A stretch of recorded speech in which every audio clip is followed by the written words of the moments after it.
Medicine as a career के बारे में हमने कुछ टॉपिक पे डिस्कशन लास्ट टाइम करी थी पार्ट 1 में। सो पार्ट 2 आज हम डिस्कस करेंगे कि कोई एमबीबीएस में एडमिशन ले जाता है तो उसकी कैसी लाइफ एक्सपेक्टेशंस होनी चाहिए। एंट्रेंस तक हम चलते हैं, इस पार्ट में कवर करते हैं कि जो हमारा पीजी होता है, पोस्ट ग्रेजुएशन होती है, उसमें किस तरह की लाइफ रहती है और नीट पीजी में किस तरह की लाइफ रहती है। सो जैसे हमने डिस्कस किया कि बच्चे ने बहुत मेहनत करी, 2 साल 3 साल 4 साल भी करते हैं लोग, 5 साल भी करते हैं, वो किस तरह से एमबीबीएस में गया। सो एमबीबीएस में जाते ही सबसे पहले मैं जो ऑब्जर्व करता हूँ, जो बच्चे हमारे इतने सारे, मेरे ख्याल से हंड्रेड्स इन नंबर होंगे, वो अक्रॉस इंडिया आप जाओगे तो फर्स्ट ईयर में परफॉर्मेंस बहुत पुअर रहता है। बच्चे इनफैक्ट बैक भी ले लेते हैं फर्स्ट ईयर में। सो सबसे पहले उसका रीजन कि एमबीबीएस में हमारे पेरेंट्स, बच्चों के पेरेंट्स जो भी होते हैं, बहुत हाई एक्सपेक्टेशन के भाई मेरे बच्चे ने तो गवर्नमेंट में रैंक निकाली है एंड वो तो उसका लाइफ सेट है, एकदम बढ़िया लाइफ है। बच्चे को भी कहते हैं भाई चल तू तो एमबीबीएस में हो गया, अब तेरी लाइफ सेट है। जब बच्चा जाता है एमबीबीएस में तो एक तो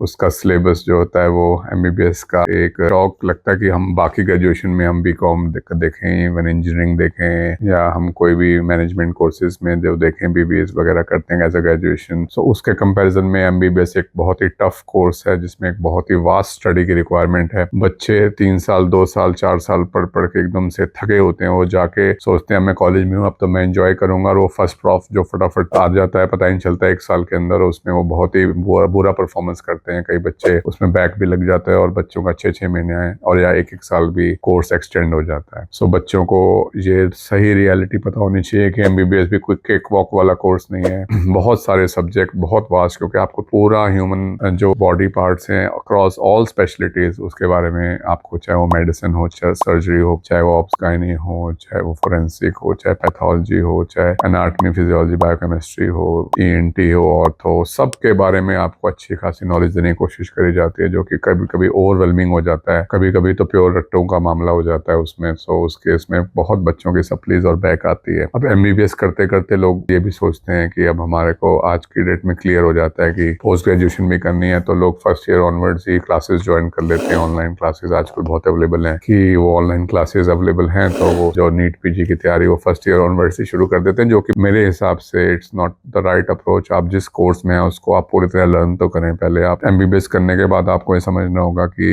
एक ह्यूमन लाइफ आपके हाथ में है। सो उस हिसाब से आपको स्लॉगिंग, आपको ये नहीं कि बस आप एमबीबीएस नाम के लिए कर रहे हैं, आप एमसीक्यूज में ज्यादा ध्यान दे रहे हैं, आप थ्योरी पे ज्यादा ध्यान नहीं दे रहे हैं, या प्रैक्टिकल पे ज्यादा ध्यान नहीं दे रहे हैं। आप सिर्फ अपनी तैयारी करें कि एमबीबीएस तो एक ब्रिज है पीजी और ग्रेजुएशन, पोस्ट ग्रेजुएशन या सुपर स्पेशलिटी के बीच में। एमबीबीएस तो एक स्टेपिंग स्टोन की तरह ना लें। एमबीबीएस में ये एक्सपेक्टेशन हमारी होनी चाहिए कि हमें स्लॉग करना ही पड़ेगा। पीजी की तैयारी फाइनल ईयर से करें या इंटर्नशिप में करें या इंटर्नशिप के बाद ड्रॉप लेके करें, वो एक अलग इशू है कब करनी है। बट डेफिनेटली एमबीबीएस को हमारे टाइम में जैसे हम लोग टोटली थ्योरी और प्रैक्टिकल्स में ध्यान देके और डीप स्टडी करके एमबीबीएस के आगे निकलते थे, उसी तरह से अप्रोच एमबीबीएस को हमारी रहनी ही चाहिए आज की डेट में भी। और हमारी जो एक्सपेक्टेशन है कि भाई हम तो एमबीबीएस में बन गए तो डॉक्टर हो गए, तो जैसे हमारे प्रोफेसर हमें कहते थे, तो फर्स्ट स्टेप है, जस्ट एक बहुत ऊंची सीढ़ी का फर्स्ट स्टेप है एमबीबीएस। तो उसको फर्मली रखना है, उड़ना नहीं हवा में। दोनों जो स्पेक्ट्रम है वो गलत है। पहला स्पेक्ट्रम की हम टोटली पीजी में तैयारी करें, और दूसरा स्पेक्ट्रम की